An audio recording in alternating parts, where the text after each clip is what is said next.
దేవరాగం జ్ఞానయోగం వ్యాసపీఠం బహువేదశాస్త్రం బోధామృతహిత శ్రీమన్నారాయణం శివగౌరీ సంభాషిత సకల పురాణం అష్టాక్షరి పంచాక్షరి మంత్రావరణం అఖిల దేవతా సంస్తుతి పారాయణం జయమంగళకరమీ ప్రవచన శ్రవణం అనుదినము శుభము సుఖము జీవన గమనం దేవరాగం జ్ఞానయోగం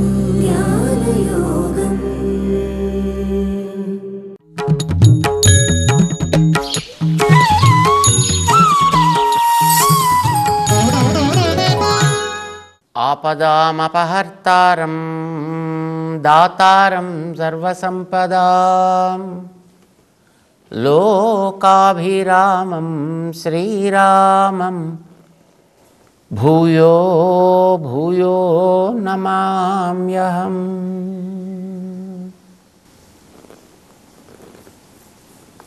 జై శ్రీమన్నారాయణ. ప్రియ భగవద్బంధువులారా,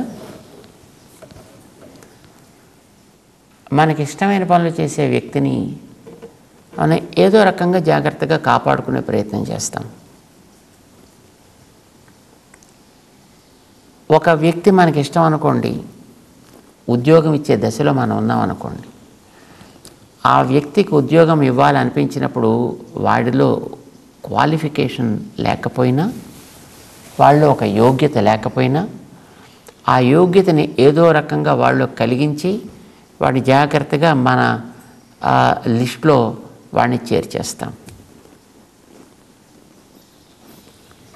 మన దగ్గర ఉండేటటువంటి ప్రభుత్వ రంగంలో చూస్తే అలాంటి వాళ్ళు కోకొల్లలు కనిపిస్తారు. అంటే అభిమానాన్ని పొందినటువంటి వ్యక్తి ఆ యజమాని యొక్క అనుగ్రహానికి ఎప్పుడు పాత్రుడవుతూ ఉంటాడు. ఇది మనం జ్ఞాపకం పెట్టుకుంటే చాలు. ఈ ప్రపంచానికి యజమాని భగవంతుడు. ఆయన అభిమానాన్ని కనుక మనం పొందగలిగేట్లుగా ప్రవర్తించగలిగితే మనని ఆయన ఈ ప్రపంచపు చిక్కుల్లో ఇరుక్కోకుండా జాగ్రత్తగా బయటికి తీయగలుగుతాడు, జాగ్రత్తగా మనని కాపాడగలుగుతాడు, మనని మంచిగా ఉండేట్టుగా చూసుకోగలుగుతాడు. అయితే మనం చేయాల్సిన పని ఏమిటి? మన మనస్సులో నేనే గొప్పవాణ్ణి, మిగతా వాళ్ళంతా పనికిరాని వాళ్ళు, ఇలాంటి భావన లేకుండా ఉండాలి. ఆయన కోరుకునేది అదే. జీవులందరినీ తన వాళ్ళు అనుకుంటాడు పరమాత్మ ఎప్పుడు కూడా. మనమైతే మనుషులం కనుక మనం మనుషుల్ని ప్రేమిస్తాం. మనుషుల్లో కూడా మనకి నచ్చిన వాళ్ళు ఎవరో వారిని మనం ప్రేమిస్తాం, నచ్చని వాళ్ళని మనం దూరంగా పెట్టేస్తాం, అసహ్యించుకుంటాం. మనిషి కంటే ఇతరమైనటువంటి వాటిల్లో మనకి నచ్చినవేవో వాటిని మనం ఆదరిస్తాం, మిగతా వాటిని అనాదరిస్తాం, లేదా జుగుప్సతోటి వాటి నుంచి మనమైనా దూరంగా ఉండిపోతాం. కానీ నిజానికి అన్నిటిలోనూ కూడా ఉండేటటువంటి జీవరాశి అంతా కూడా తనది అని అనుకున్నవాడు భగవంతుడు. మే ప్రకృతి అని చెప్పుకున్నాడు. జీవుల్ని కూడా కొంచెం పైకి వెడితే మనకి 7వ అధ్యాయంలోకి వెడితే ఆయన చెప్తాడని, ఇతస్త్వన్యాం ప్రకృతిం మే విద్ధి పరాం జీవభూతాం ఏదం ధార్యతే జగత్ అంటాడు. అంటే ఈ కదలాడే శరీరాలు, కదలని శరీరాలు అన్నీ ఉన్నాయి ప్రపంచంలో. వీటన్నిటికీ ఈ రకమైన ఉనికి ఏర్పడేటట్టు చేసే ఆ లోపల జీవుడు నావాడయ్యా. కనిపించేవన్నీ కూడా ఒక ప్రకృతి, దాని పేరు అపరా ప్రకృతి అని పేరు. అందులోపల ఆధారమై ఉండేటటువంటిది, మన కంటికి కనిపించనిది, దీనికంటే వేరైనది, దాని పేరు పరాప్రకృతి అని పేరు. ఇవి రెండు నావే అన్నాడు ఆయన. అంటే అపరాప్రకృతి నాదే, పరాప్రకృతి నాదే. అష్టవిధ అపరా అన్నాడు దాని పేరు. 7వ అధ్యాయంలో చెప్తాడు ఆయన. ఇతస్త్వన్యాం ప్రకృతిం విద్ధిమే పరాం జీవభూతాం మహాబాహో ఏదం ధార్యతే జగత్. అది కూడా మే పరా. జీవులందరినీ తన వాళ్ళు అనుకునేవాడే. ఒక పేరెంట్స్కి, ఒక తల్లిదండ్రులకి తమ సంతానంలో ఒకడు అనాకారిగా, ఒకడు మంచిగా, ఒకడు చదువున్నవాడిగా, ఒకడు చదువు లేనివాడిగా, ఒకడు బుద్ధిమంతుడిగా, ఒకడు మందబుద్ధిగా ఎలా వచ్చినప్పటికీ కూడా వాళ్ళందరి యందు ఆ తల్లిదండ్రులకి సమానమైనటువంటి ప్రేమే ఉంటుంది. ఇంకా చెప్పాలంటే యోగ్యత లేని వాళ్ళ విషయంలో ఎక్కువ ప్రేమ ఉంటుంది. వాళ్ళని ఎలా బాగు చేయాలా, వాళ్ళని ఎట్లా సాకాలా, వాళ్ళు ఎట్లా బాగుపడతారా, ఎట్లా వాళ్ళ భవిష్యత్తు ఉంటుందా, ఈ ఆలోచనే అధికంగా ఉండి వాళ్ళకి ఇంకా ఏదో చేయాలనేటువంటి తపన తల్లిదండ్రులు ఎలా ఉంటుందో, ఈ ప్రపంచంలో ఉండేటువంటి ప్రాణికోటిలో కొంచెం మంచిగా క్వాలిఫైడ్ ప్రాణి మనిషి అయితే మిగిలినటువంటి ప్రాణుల అన్నింటిలో ఉండేటువంటి జీవులని కూడా భగవంతుడు తన సంతానమే అని అనుకుంటాడు కనుక వాటి విషయంలో బహుశా ఎక్కువ ఆలోచిస్తూ ఉంటాడు ఆయన. మనిషి గురించి పెద్దగా ఎక్కువ ఆలోచించక్కర్లేదు. ఎందుకనంటే ఈ మనిషి చాలా తెలివైనవాడు, దేవుడితో నేను కూడా ఈక్వల్ అనగలిగినవాడు, అవకాశం దొరికితే దేవుడి ఎత్తి మీద కూడా చెయ్యి పెట్టి పైకి ఎదగాలి అని అనుకునే మనస్తత్వం కలిగిన వాడు కూడా జీవుడు, మనిషి. రైట్? మనుషులంతా అలాంటి వాళ్ళే. దేవుణ్ణి కూడా ఎంతవరకు నా లాభానికి ఉపయోగపరుచుకోవచ్చును అని ఆలోచించే మనస్తత్వం మనిషిది. అంచేత ఇలాంటి మనిషి కంటే, అంటే ఇది తల్లిదండ్రులకు ఉండేటువంటి పిల్లల్లో తన మానవం తను బతకగలిగిన ఒక పిల్లాడు లాంటి వాడు అనుకోండి ఈ మానవుడు అనేటువంటి ఈ ప్రకృతి. మిగిలినటువంటి ప్రాణికోటి అంతా ఉంది, అది అనాకారి పిల్లలు, వికలాంగులైనటువంటి పిల్లలు, చదువు లేని పిల్లలు, మందబుద్ధులైన పిల్లలు లాంటి వాళ్ళు అని అనుకోండి.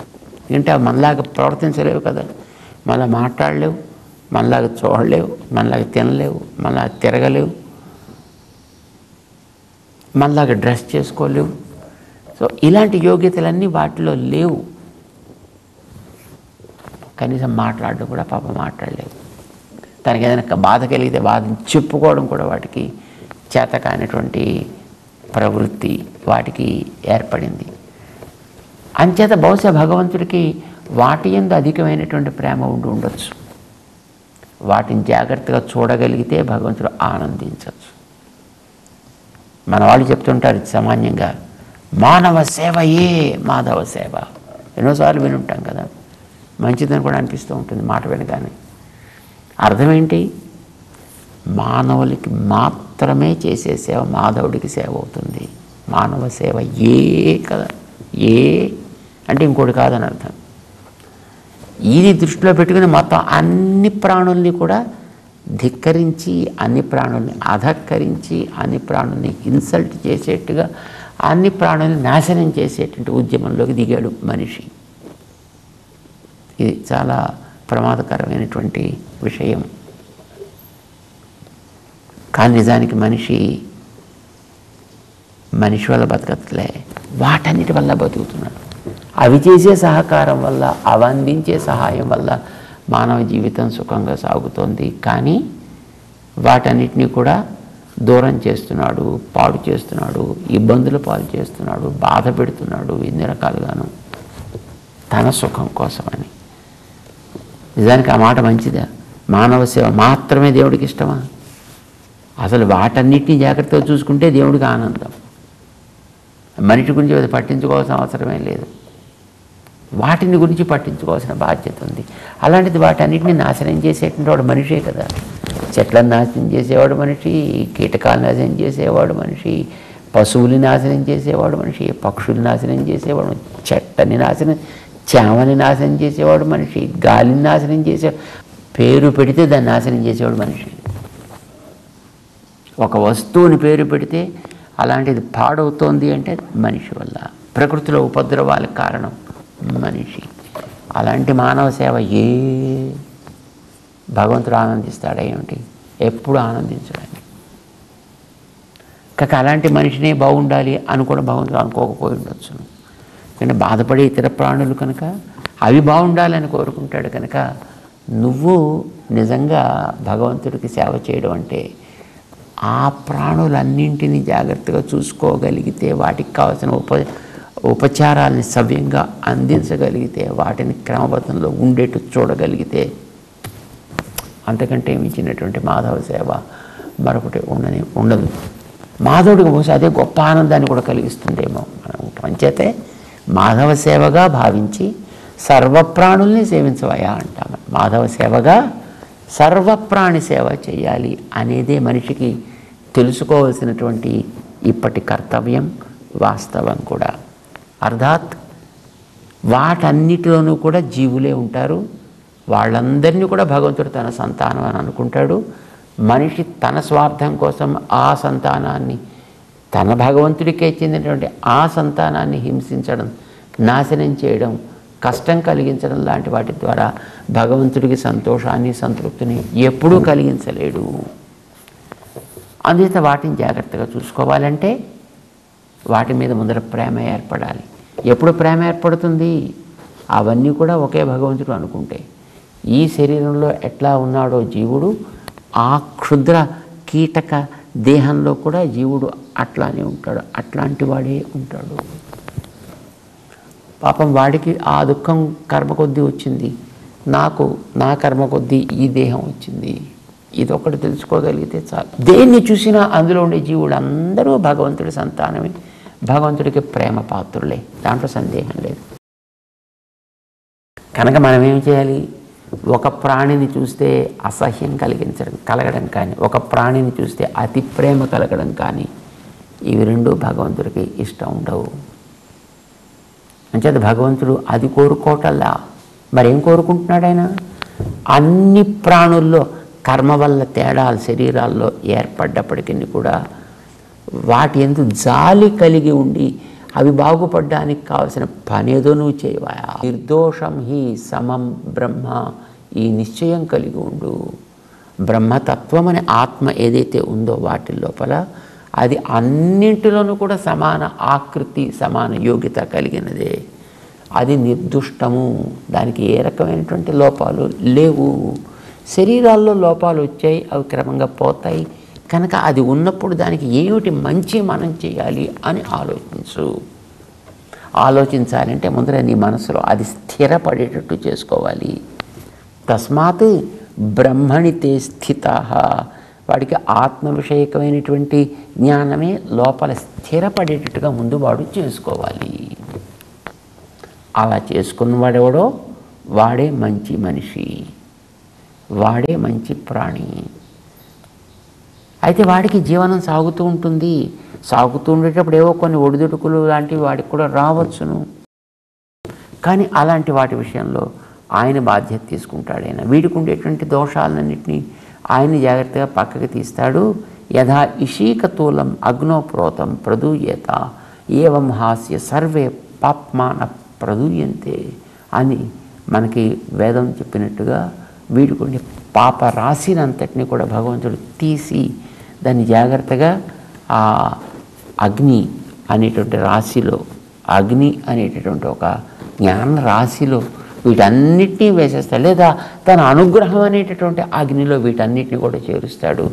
అవన్నీ కూడా భగభగం మండేటటువంటి నిప్పు కణాల్లో పడ్డ దూది పింజలాగా నామరూపరహితమైపోవాలి. అలా చేసేస్తాడు, తీసేస్తాడు వీడి నుంచి వాటన్నిటినీ కూడా. ఇంకప్పుడు మనకి బెంగే ఉంది కనుక మనం చేయవలసింది ఆ సమదృష్టిని సాధించగలగడం. రామానుజుల వారు 100,000 ఏళ్ల క్రితం మనకి ఈ విషయాన్ని ఆయన స్పష్టం చేశారు. చేసి సమతామూర్తి అయ్యారని ఇప్పుడు మనం చెప్పుకుంటున్నాం. ఆయన చెప్పింది ఏమిటి? ఏ శరీరాల్లో ఉన్న జీవులందరూ కూడా భగవత్ సంతానమే. ఇప్పుడు మన శరీరంలో రకరకాల అవయవాలు ఉన్నాయి. ఈ అవయవాలను చూసి మనం కొన్నిటిని అతి ప్రేమతోటి, కొన్నిటిని అతి ద్వేషంతో చూస్తున్నావా? మన దేహంలో అవయవాల్లో తేడాలు ఉన్నాయా లేవా? ఆకృతుల్లో తేడాలు ఉన్నాయా లేవా? అవి చేసే పనుల్లో తేడాలు ఉన్నాయా లేవా? కానీ నీ దేహంలో ఉండే ఏ భాగాన్నైనా నువ్వు ద్వేషిస్తావా? ఎక్కడో ఒక చోట పుండు పడింది, అందులోంచి రసి, చీము, రక్తము కారుతున్నాయి, అదంతా చండాలంగా తయారైంది. అయినా నువ్వు దాన్ని ద్వేషిస్తావా? అయినా నువ్వు దాన్ని తొలగించి పారేస్తావు నీ దేహంలోంచి. అయ్యో నా దేహం అని అనుకుంటావు. దాన్ని మంచిగా మంచిగా మార్చుకునే ప్రయత్నం చేస్తావే తప్ప నువ్వు అది ఉంది కదా అని ఆ చేతిని నువ్వు ద్వేషించటం లేదే.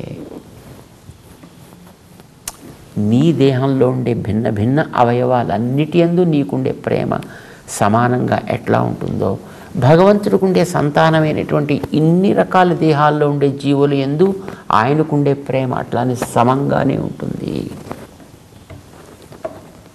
నువ్వు ఏ అవయవాన్ని చూసి ఎట్లా ద్వేషించవో,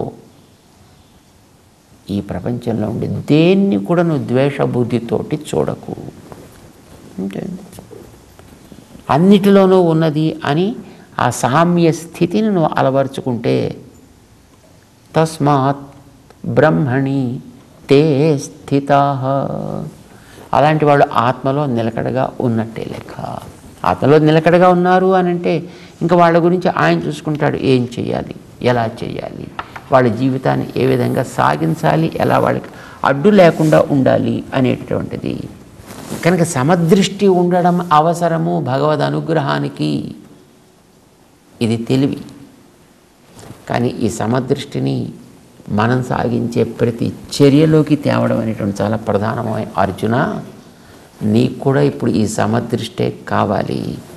ఈ ఎదట ఉన్న వాళ్ళందరూ కూడా ఆయా కర్మల చేత కొందరు నీ పక్షాన, కొందరు ఆ పక్షాన చేరిన వాళ్ళు.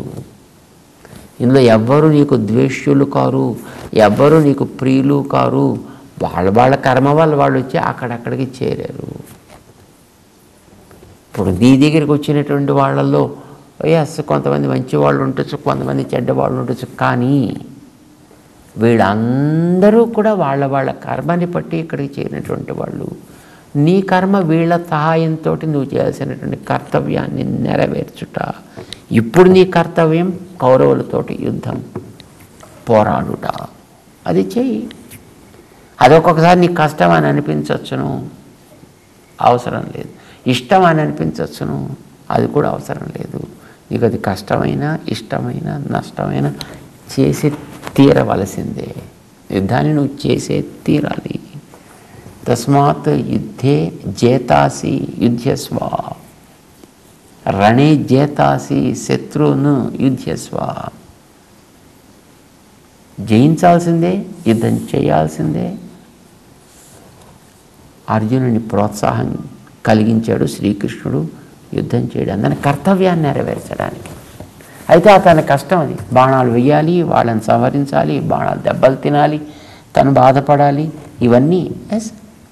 అయినప్పటికీ నేను నీకు తోడున్నట్టుగానే నీ చేత విజయుడని అనిపించేంత వరకు నేను నిన్ను వదలకుండా ఉన్నట్టుగానే ఈ ప్రపంచంలో ఏ జీవుణ్ణైనా సరే సమదృష్టి కలిగి వాడు ప్రవర్తిస్తూ ఉండేటప్పుడు ఎదురైనటువంటి సన్నివేశాల్లో ఎవడి యందు కూడా సమదృష్టి అనేది వదలకుండా వీడు ప్రవర్తించినట్లయితే అలాంటి వాడికి దానివల్ల ఏ దోషం ఏర్పడకుండా నేను చూసుకుంటా సుమా అని భగవంతుడు ఆ ప్రవర్తించే విధానం ఎట్లా ఉండాలో కొన్ని శ్లోకాల్లో 5వ అధ్యాయంలో మనకి చెబుతున్నాడు. ఆయన 20వ శ్లోకం దగ్గర నుంచి ఎట్లాగ సమదృష్టి మనం అభ్యసించాలి దానికి చెప్తున్నాడు ఆయన. న ప్రహృష్యేత్ ప్రియం ప్రాప్య నోద్విజేత్ చ అప్రియం ప్రాప్య, నోద్విజేత్ ప్రాప్య చ అప్రియం స్థిరబుద్ధి అసమ్మూఢ బ్రహ్మవిత్ బ్రహ్మణి స్థితః. బ్రహ్మవిత్ మొట్టమొదటి బ్రహ్మని తెలుసుకున్నాడు. బ్రహ్మం అంటే ఆత్మ, పరబ్రహ్మ కాదు, ముందర ఈ బ్రహ్మ, ఇక్కడున్న బ్రహ్మ, ఆత్మని తెలుసుకున్నవాడు బ్రహ్మవిత్. పెద్దల ద్వారా తెలుసుకున్నవాడు. తెలుసుకుని కేవలం వదిలేసిన వాడు కాదు. మనకి 2 చెవులు ఉన్నాయి, శుభ్రంగా చక్కగా ఇందులోంచి వినాలి, ఇందులోంచి వదిలేయాలి, మనం ఎప్పుడు ఫ్రెష్గా ఉండాలి కాదు. బ్రహ్మవిత్ మాత్రమే చాలదు, బ్రహ్మణి స్థిత కూడా అవ్వాలి. వాడు పరబ్రహ్మ యందు నిలకడగా తన బుద్ధిలో పెట్టుకొని ఉండగలగాలి. అలా ఉన్నప్పుడు ఏమవుతుంది? అసమ్మూఢ, వాడు సాగించే ప్రవృత్తిలో మూఢత్వం అంటే అజ్ఞానం, అది వాడికి ఉండదు. అంటే వాడెప్పుడూ కూడా శరీరము ఆత్మ ఒకటి అనుకున్న రెండింటినీ కలిపేసుకుని ఉండడు. వాడు తత్వాలని 3గా వాడెప్పుడు చూస్తూనే ఉంటాడు. 3 తత్వాలని వాడు గుర్తిస్తాడు, ప్రకృతి, జీవుడు, పరమాత్మ, 3ని గుర్తించడమే కాదు, వాడు దాని యందు అసమ్మూఢ, ఏ రకమైన కన్ఫ్యూజన్ లేకుండా ఉంటాడు. ఎందుకని? వాడు స్థిర బుద్ధి, స్థిరమైన బుద్ధి కలవాడు కాదు, స్థిరమైన దాని యందు బుద్ధి కలవాడు. స్థిరమైనదేది? మారే శరీరాలు కావు, మారే అనుభవాలు కాదు, కారణమైన వెనకాతల ఆత్మ, అది మారనిది, అది స్థిరమైనది. కనుక స్థిరే బుద్ధి, స్థిరే ఆత్మని బుద్ధి. నశించనటువంటి ఆత్మయందు వాడికి నిశ్చయం ఉన్నది కనుక వ్యవసాయాత్మిక బుద్ధి వాడికి ఏర్పడింది. ఇది నాకు పొందదగినది, ఇదే పొందదగినది అనే నిర్ణయం వాడికి ఏర్పడింది కనుక స్థిర బుద్ధి. అయితే ఇలాంటప్పుడు వచ్చేటటువంటి వాటిలో కొన్ని అనుకూలము, కొన్ని అననుకూలము. ఫైన్. నప్రహృష్యేత్ ప్రియం ప్రాప్య, వాడు జీవితం సాగించేటప్పుడు పైనుండే దేహానికి కానీ, ఆలోచన చేసే మనస్సుకు కానీ, లేదు నిర్ణయం చేసే బుద్ధికి కానీ కొన్ని అనుకూలమైనవి ఎదురవ్వచ్చు, కొన్ని అయిష్టమైనవి, అననుకూలమైనవి ఎదురు కావచ్చు. అనుకూలమైనవి ఎదురయ్యాయి కదా అని నప్రహృష్యేత్ ప్రియం ప్రాప్య, ఆ ఇష్టమైన వాటిని పొంది వీడు పట్టపగ్గాలు లేకుండా ఎగిరిపోయి రూఫుని తన్నేడు. నోద్విజేత్ చ ప్రాప్య చ అప్రియం, అప్రియం తనకిష్టం లేని వాటిని పొందితే వీడికి మనస్సంతా చాలా చికాకు అయిపోతుంది, అవ్వదు. నోద్విజేత్ ప్రాప్య చ అప్రియం. కొంతమంది ఇష్టం లేని వస్తే పైకి ప్రకటించకపోవచ్చును, కానీ మనస్సులో మాత్రం వాడికి ఉంటుంది, ఎందుకు ఇలా చేయవలసి వచ్చింది, ఎందుకు ఇలా ఉండవలసి వచ్చింది, ఎందుకు ఇది నాకే, ఎందుకు నేను ఇది మనస్సు ఏడుస్తూ ఉంటుంది. మనసు ఉద్వేగము, మనసులో కలిగేటటువంటి ఒక కంపన, ప్రకంపన, మనస్సు లోపల ఉడికిపోతూ ఉంటుంది వాడికి. పైకి కర్టసి బాగుండదు కనుక పైకి నవ్వుతూ ఉంటాడు వాడు, లోపల ఏడుస్తూ ఉంటాడు, లోపల కోపంతో ఊగిపోతూ ఉంటాడు, ఉడికిపోతూ ఉంటాడు. అది కూడా ఉండదు. నోద్విజేత్, మనసు కంపించదు వాడికి ఎప్పుడు. ప్రాప్యచ అప్రియం. అలా నువ్వు ప్రాక్టీస్ చేయాలబ్బాయి అని చెప్తున్నాడు ఆయన. ఎండ వచ్చినప్పుడు మధ్యలో మబ్బు వచ్చి ఆ ఎండ అడ్డిపోయినా అయ్యయ్యో అని ఏడవక్కర్లేదు కదా. కొంతసేపటికి మెల్లిగా ఆ మబ్బు దాటిపోతే మళ్ళీ ఎండ సామాన్యంగా సాధారణంగానే మళ్ళీ అది ప్రకాశించినట్లుగా నీ లోపల ఆ మూఢత్వం అనేది లేకుండా ఉన్నట్టయితే, ఆ సమ్మూఢ స్థితి లేకుండా ఉన్న అసమ్మూఢుడివి కనుక నువ్వు కాగలిగితే, ఈ ఇష్టం లేనటువంటి వస్తువులు ఒకవేళ నేను దరి చేరినా నీకు జుగుప్స కలిగించేటట్టు ఉన్నప్పటికీ కూడా నువ్వు మానసికంగా ఉద్రేకం చెందడు, శారీరకంగా ఎట్లాగో తప్పదు. ఎండ పడుతుంటే అని నీకు కాస్త ఆ ఇది రాకుండా ఉండదు శరీరానికి. మనస్సుకి తగలనివ్వక ఆ సెగని, మనస్సుకి రానివ్వకు ఆ దుఃఖాన్ని, మనస్సుకి అంటనివ్వక ఆ ద్వేషాన్ని, ఆ పగని, ఈర్ష్యని. మనస్సుకు అంటకుండా ఉంటే బయటికి నువ్వు చేసేది ఏదైనా పర్వాలేదా. ఇలా ఉండగలిగితేనే వాడు బ్రహ్మవిత్. అప్పుడు వాడికి ఉండే బ్రహ్మజ్ఞానం నిలబడుతుంది. బ్రహ్మణి తే స్థిత. వాడు జీవితం పూర్తయ్యేటంత వరకు కూడా దాంట్లో వాడు నిలకడగా ఉండగలుగుతాడు సుమా అంటూ,